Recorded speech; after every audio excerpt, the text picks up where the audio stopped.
It never begins the way you expect.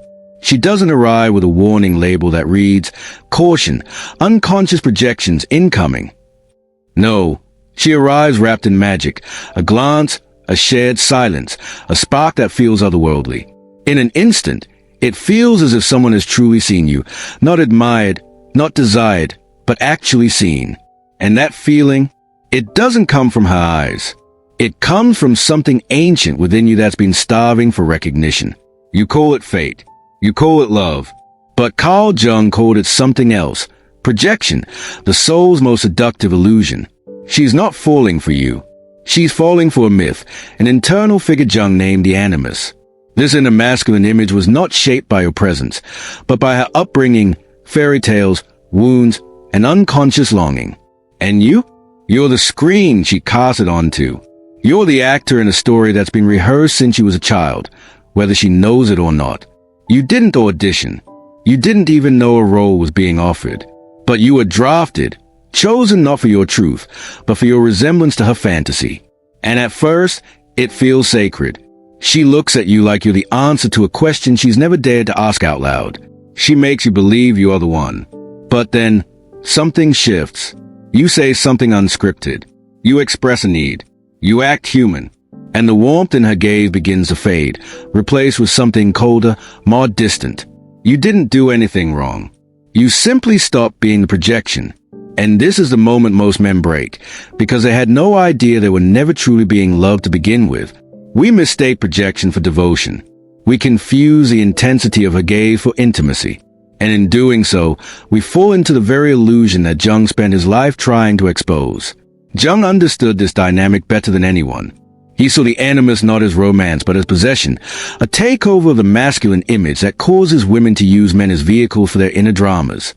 When undeveloped, this inner masculine doesn't relate to men as people, but as props. She doesn't love you. She uses you. Not maliciously, not even consciously, but totally. And men, God, how we perform. We shrink. We shift. We smile.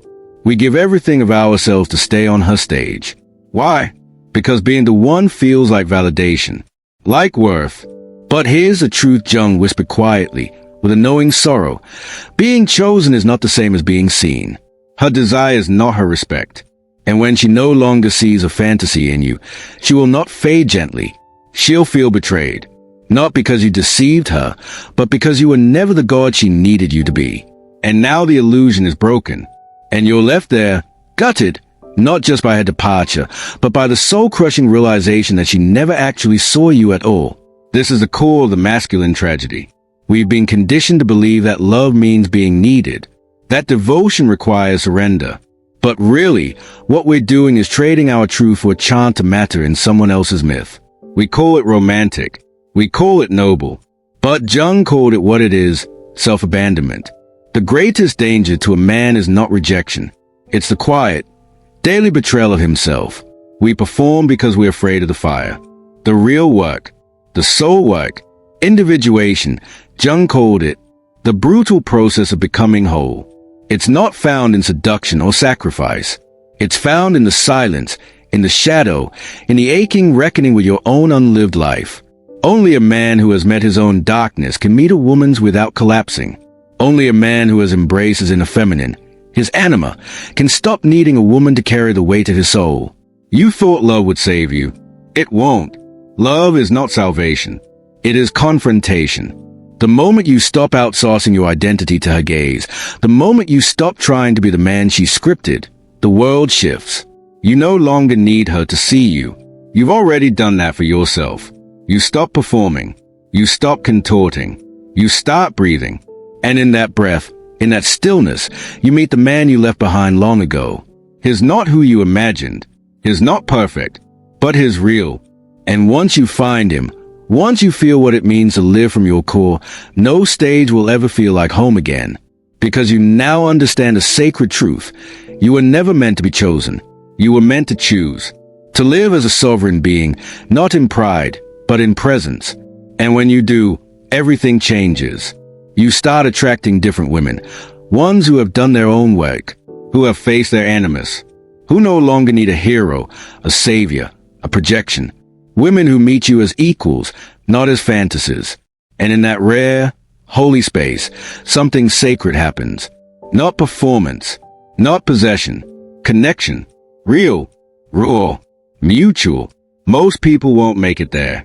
Most will return to the mask, to the safety of being seen instead of known. But not you, not anymore. You've glimpsed something you can't unsee. The fire, the silence, the real. And yes, it's lonely, it's brutal, but it's yours. And that makes it sacred. So stay in the fire. Let the illusions die. Let the old scripts burn. Let the little boy in you cry for her gaze one last time. And then hold him, gently, firmly. Tell him, we're not going back. You're no longer a character in someone else's play. You're a creator now. And from that place, you build love not out of need, but out of freedom. That, my brother, is a legacy Jung left us. A path of fire, a path of truth, a path that will make you bleed, but make you real. And if you walk it long enough, you don't just heal, you illuminate. You become a living mirror for other men to wake up to. A fire in the night, a signal that it's possible. So carry your crown, quietly, fiercely, truthfully, and never again confuse being chosen with being known.